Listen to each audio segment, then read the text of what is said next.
Hello बच्चों, आज आप लोग को बताने वाले हैं कि किसी भी एपी का कोई पद हम कैसे ज्ञात करेंगे। सबसे पहले आपको बता दूं कि हम लोग जानते हैं कि A2 यानी कि दूसरा पद होता है A प्लस डी, तीसरा पद होता है A प्लस 2D, 10वां पद होता है A प्लस 9D।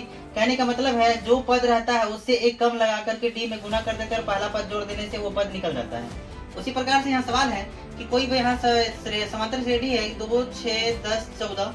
इसका जो है कह रहा 25वां पद क्या होगा, तो 25वां पद क्या होगा A प्लस 24D।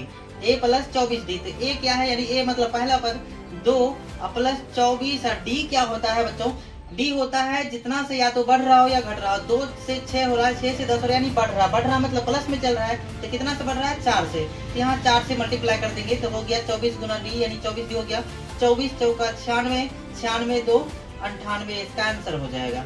सेम इसी तरह से इस सवाल में 16, 13, 10, 7 यानी ये घट रहा है। कितना कितना घट रहा है, तो मेरे ख्याल से 3 3 घट रहा है। और कह रहा है 31वां पद ज्ञात करें, तो पहला पद होता है अब प्लस होता क्या उससे एक कम लगाकर डी यानी कि 30D। A plus 30 Guna D कितना होगा, तो ये घट रहा है तो माइनस होगा कितना से, तो 3 से, तो माइनस 3।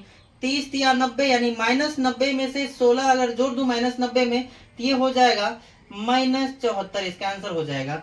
इसको देखेंगे 6 से 11 हो रहा है, 11 से 16 हो रहा है यानी 5 5 बढ़ रहा है। और कह रहा है 76वां पद क्या होगा, तो ये हो जाता है पहला पद यानी A प्लस 75D।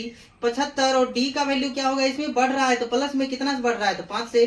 75 पंचे 375, अच्छा 381। आसान सा है। चौथा आप लोग कमेंट में बताएंगे। अगर आपको ये वीडियो पूरा यूजफुल लगता है, आप लोग के लिए हेल्पफुल है, आपके लिए, आपके बच्चों के लिए, तो कृपया लाइक करें, सब्सक्राइब करें और शेयर करें।